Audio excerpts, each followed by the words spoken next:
Hi guys, welcome back to my channel. In today's video, this is an explanation video. So I will be explaining you the introduction part of the life chapter life processes. In the previous videos, we have been reading NCERT. I have made a complete series on reading NCERT.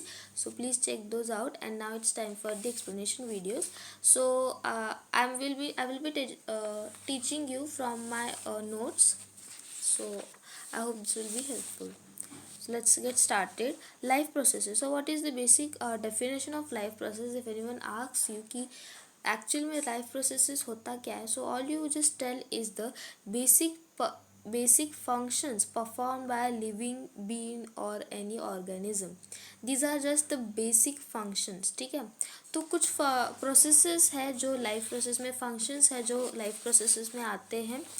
देखो total यहाँ पर 4 है and यहाँ पर 4 है, तो total 8 life processes है. तो अगर आपको डिफाइन करने के लिए बोला जाए कि what are life processes, so all you can write is that these are life processes are the all basic functions perform by living organism to sustain themselves ये कीवर्ड है, तो आप मेक श्योर कि इसे यूज़ करें.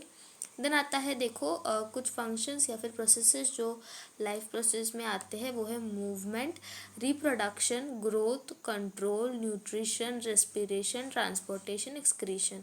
अब इसमें से कुछ जो है आपके लेसन में ही है, जैसे कि न्यूट्रिशन, रेस्पिरेशन, ट्रांसपोर्टेशन, एक्सक्रीशन, तो है ये 4 है. तो आप इन चारों को इजीली लिख सकते हैं. और आगे आपके चैप्टर्स में रिप्रोडक्शन है, फिर कंट्रोल एंड कोऑर्डिनेशन, तो आप वो लिख सकते हैं, ग्रोथ एंड मूवमेंट.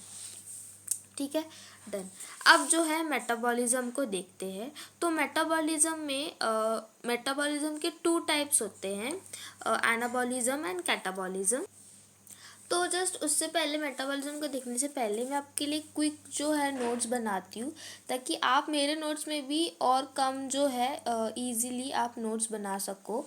तो देखो मूवमेंट, सबसे पहले मूवमेंट, ग्रोथ आप लिख सकते हो. देन आप लिख सकते हो रिप्रोडक्शन, एंड आप कंट्रोल एंड कोऑर्डिनेशन में से कंट्रोल लिख सकते हो. ठीक है, एंड जो आपके लिए 4 प्रोसेसेस दिए हैं वो तो इजीली आप इस चैप्टर में से लिख ही सकते हो, जैसे रेस्पिरेशन, ठीक है.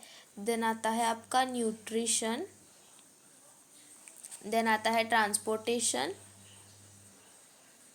And excretion.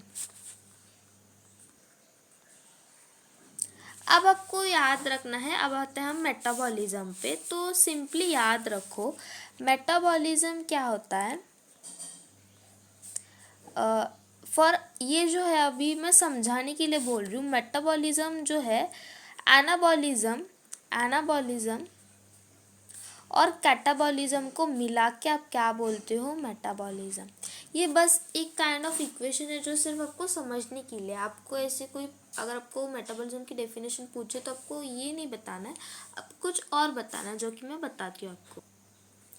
So metabolism is the sum total of all the chemical and physical changes that are constantly taking place in a living matter or a life.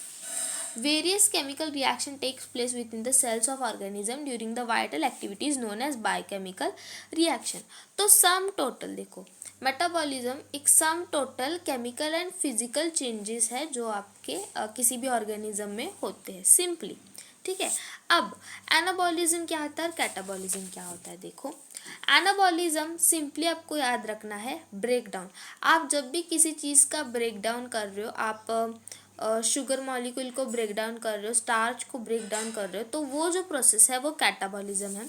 And किसी भी चीज़ का अगर आप फॉर्मेशन कर रहे हो तो वो एनाबॉलिज्म चीज़ है. लाइक आप ग्लूकोज बना रहे हो, फोटोसिंथेसिस से आप ग्लूकोज बना रहे हो, ऑक्सीजन बना रहे हो, है ना. एनवायरनमेंट में से कार्बन डाइऑक्साइड ये सब लेके आप you are creating glucose and oxygen. तो वो जो प्रोसेस है वो एक एनाबॉलिक प्रोसेस है, जिसे आप कहते हो एनाबॉलिज्म. ठीक है, तो ये तो हो गया कैटाबॉलिज्म, ये हो गया एनाबॉलिज्म. कैटाबॉलिज्म ब्रेक डाउन करना, एनाबॉलिज्म फॉर्मेशन करना. अब जब आप ब्रेक डाउन कर रहे हो, आप किसी भी चीज़ को तोड़ रहे हो, तो इसमें से एनर्जी रिलीज होगी. वैसे ही एनाबॉलिज्म में आप किसी चीज़ को बना रहे हो तो एनर्जी फॉर्म होगी. वैसे ही देखो, कैटाबॉलिज्म में आपने किसी चीज़ को तोड़ा तो उसमें से क्या निकली, आपको एनर्जी मिली। अपने शुगर का आपने ब्रेक डाउन किया, स्टार्च का ब्रेक डाउन किया, उससे आपको क्या मिली, एनर्जी मिली। वैसे ही आप किसी भी चीज़ को बना रहे हो तो आपको एनर्जी लगेगी। आपको फोटोसिंथेसिस करना है, आपको जो भी ग्लूकोज बनाना है, जो भी है, उसके लिए आपको एनर्जी लगेगी। तो देखो, एनाबॉलिक पाथवे जिसमें आप एनर्जी कंज्यूम करते हो, आप एनर्जी लेते हो ताकि आप कुछ बना सको, आप फॉर्म कर सको, फॉर्मेशन कर सको। और वैसे कैटाबॉलिक पाथवे में आपको क्या करती है, एनर्जी रिलीज होती है। मतलब आप ब्रेक डाउन कर रहे हो तो आपको एनर्जी आप रिलीज कर रहे हो, ठीक है। अब जो है नेक्स्ट पार्ट में हम देखेंगे न्यूट्रिशन। हमने इसमें क्या किया है, देखो हमने इस इंट्रोडक्शन वीडियो में सिंपली लाइफ प्रोसेसेस को देखा है, different types of life processes and metabolism को ओवरऑल देख लिया है।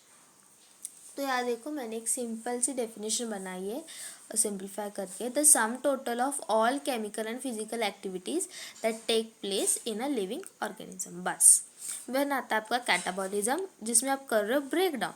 तो आप जब ब्रेक डाउन कर रहे हो तो आप क्या कर रहे हो, रिलीज ऑफ एनर्जी, और इस रिलीज ऑफ एनर्जी को आप कहते हैं कैटाबॉलिक पाथवे। वैसे ही एनाबॉलिज्म, एनाबॉलिज्म में आप क्या कर रहे हो, फॉर्मेशन कर रहे हो। तो वैसे ही एनाबॉलिक पाथवे में क्या होगा, एनर्जी कंजम्पशन, ठीक है। आप एनर्जी क्या कर रहे हो, कंज्यूम कर रहे हो, तो कंजम्पशन, ठीक है। And that's all for the introduction part. Thank you for watching. In next video will be looking through nutrition. Thank you guys.